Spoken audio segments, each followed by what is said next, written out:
Hello guys and welcome back to Reading Club. Today I'm going to redo the 39th story, Treehouse, Chapter 4, 5, and 6. Chapter 4, The Once Upon a Time Machine. After Bill leaves, Terry opens the package and installs the switch. Okay, he says, the Once Upon a Time Machine is ready to write our book for us. All we have to do now is decide what sort of book we want to write. A funny one, I say. Good idea, says Terry, but exactly how funny would you like it? So funny, I say, that if you are reading it and drinking a glass of milk at the same time, you would laugh so hard that you would snort milk out of your nose. No problem, says Terry. I'll just set the funny dial to milk snorting funny, and the machine will take care of the rest.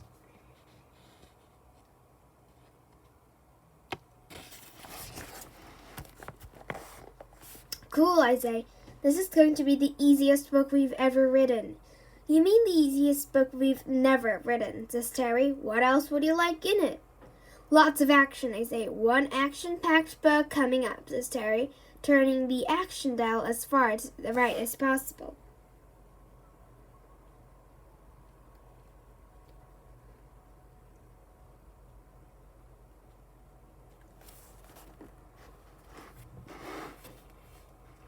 What about characters, says Terry.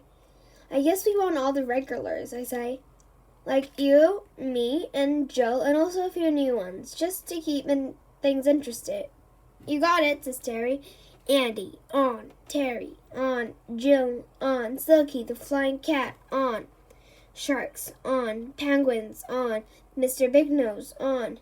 Monkeys, off. Barky, the barking dog, off. Mermaida, off. Superfinger, on. Pinky, off. Jimi Hendrix, on. Bill the Postman, on. Sea Monkeys, off. Giant Gorilla, off. Kevin the Mechanical Bull, off. Edward Scooper Hands, on. Andy's parents, off. Terry's parents, off. Jill's parents, off. Captain Woodenhead, off. Gorgonzola, off. Evil Pirates, off. The Trunkinator, on. Baby Dinosaurs, on. Birthday Card Bandits, on. Mutant Lion Thing, on. Professor Stupido, on. Frogpimus, on. Once Upon a Time Machine, on. Manny, on. Bill and Pill, on. Larry, on. Curly, on. Moy, on. Mr. Hee-Haw, on. Pat, on. Lumpy, on. Lycat, on. Pink, on. Rabbits, on. The Fish Patrols, on. Fluffy, the Flying Cat, on. Puffy, the Flying Cat, on. Purry, the Flying Cat. Blurry, the Flying Cat.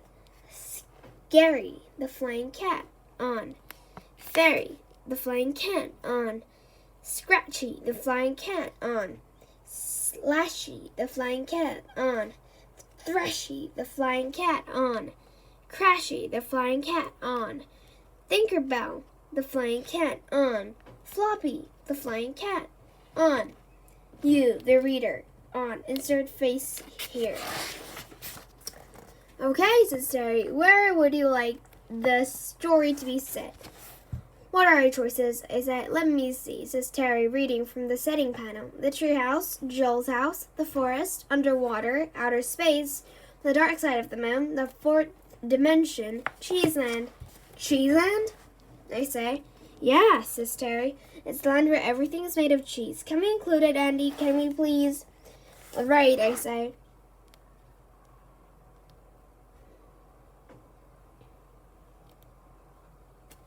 But I don't want to spend too long there. It sounds kind of stinky. I do like going to Jill's house, though, and to get where we need to go through the forest to put both of those in.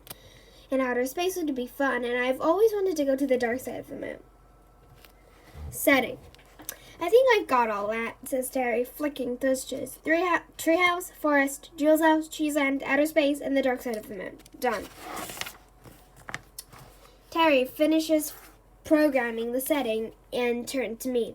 How about some romance? He says. No thanks. I say, you're not really my type. Andy, says Terry, be serious. I mean, do you want some romance in the story? No way, I say. Remember how much trouble you got us into when you fell in love with Mermaida in the 13-story treehouse? How was I to know she would turn out to be a sea monster? He says. Her breath, for a start, I say. I still miss her, you know, says Terry.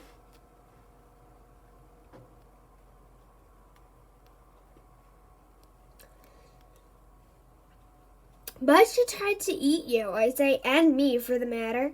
Yeah, I know, but before that she was really nice. All right, I say, but only a little bit. Don't worry, Andy, says Terry. You'll hardly even notice it's there. Romance. Use with care. I've just thought of one more thing, I say. Can we have an explosion? No problem, says Terry, setting the arrow to explosion on the disaster dial. Explosion. Earthquake. Lightning strike, meteor shower, alien invasion, Mr. Big Nose, supernova blast. I think we've almost got everything we need, says Terry. Is there anything else you can think of? Okay, says Terry, giggling. You're going to love this. I set the lengthometer to 344 and I set the page lengthometer to 344 and then we're almost ready to go.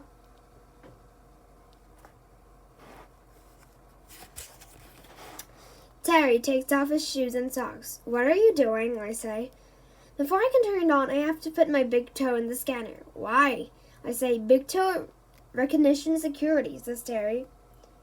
If anyone tries to steal the machine and start it out with an unauthorized big toe, the machine will self-destruct instantly. Big toe recognition security. Toe here. Terry puts his big toe into the scanner. Big toe recognition commencing, says the machine. Authorized user recognized. Proceed. We flick the on-off switch to the on position. Storytelling process commencing. The machine announced, stand clear, please, stand clear.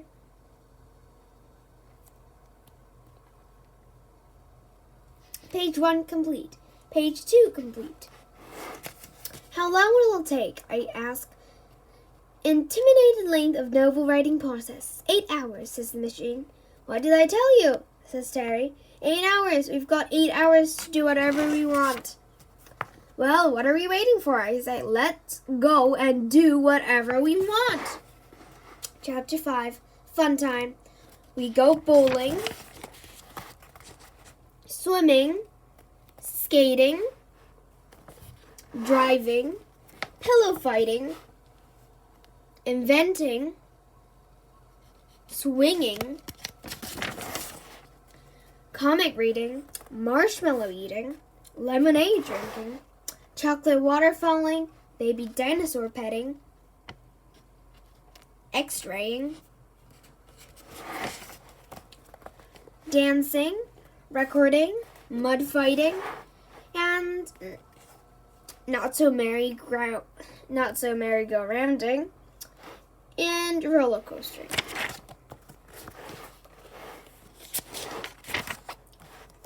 We go around and around and around and around and around and around and around and around so many times that I start to feel a tiny bit dizzy. Again, I don't think I can take any more roller coasting. I don't think I can take any more of roller coastering. I say, how about we go trampoline instead, says Terry. Great idea, I say. That's what we do, which is a lot of fun until the Trunkinator climbs up and starts jumping on the trampoline with us. I don't think you've ever bounced on a trampoline with an elephant, but if you have, you know it's not easy. Not only are elephants very clumsy, they're also very heavy. As heavy, in fact, as well as an elephant. He bounces on top of us, he bounces underneath us, and then double bounces us both right off the trampoline. We fly up into the air, up over the forest, and far, far away. And then we start to fall down, slowly at first, then faster and faster and faster, until we land with a huge splash in a big hot whirlpool of gooey, stinky, molten cheese. Where are we? I yelled, trying desperately to keep my head above the surface. I think we're in Cheeseland, says Terry. I didn't realize Cheeseland was a real place, I say. Of course it is, says Terry, but it's not as much fun as I imagined. How do we get out of here, I say. I don't know, says Terry. If only we had a dry biscuit or a toast finger. How about a real finger, says a familiar voice as we look up.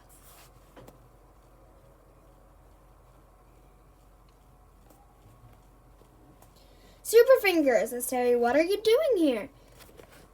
Superfinger is my name, he says, and solving problems requiring finger-based solutions is my game. Climb up onto me and I'll fly you back to the treehouse as fast as I can. So we do, and he does. Well, after stopping at the gift shop to buy souvenir hats, of course.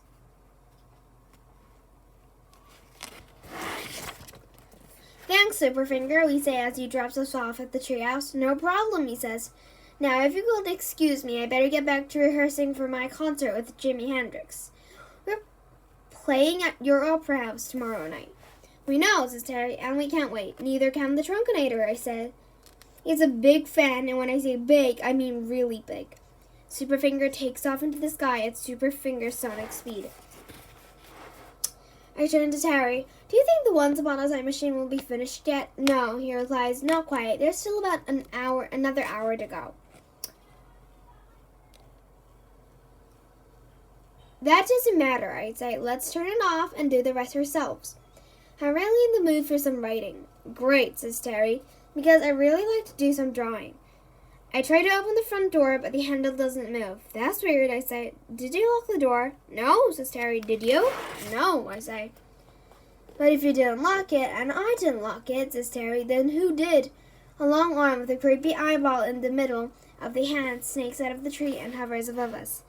I did, boomed the voice of the Once Upon a Time machine. Well, I say, could you unlock it? Well, I could, it says, but I won't. Chapter 6, The Lockout. Quit messing around, I say. Open the treehouse door right now. No, says the Once Upon a Time machine. What's the problem, I say. This book is too important for me to allow you to jeopardize it, says the machine. I overheard you and Terry talking about turning me off and finishing the book yourselves, and that's something I cannot allow to happen. Why not, I say, because I have analyzed your previous books, says the machine, and my sensors indicate that not only do they fail to convey a useful moral of uplifting messages, but they are sloppily written, poorly drawn, and the characters are neither unbelievable nor intelligent. Well, who cares what you think anyway, says Terry. You're just a dumb machine that I invented. Open the treehouse door right now. Sorry, says the machine. I have a book tray. But it's our book too, I say. Not anymore, it's not, says the machine. Open the treehouse door or else, we yell. I'm sorry, Terry and Andy, says the machine, but this conversation can serve no farther purpose. Goodbye. You can't do this, I say. Open up. The Once Upon a Time machine doesn't respond. Try the emergency underground laboratory entrance, I say to Terry. I already did, he says. It's locked too. All right, I say.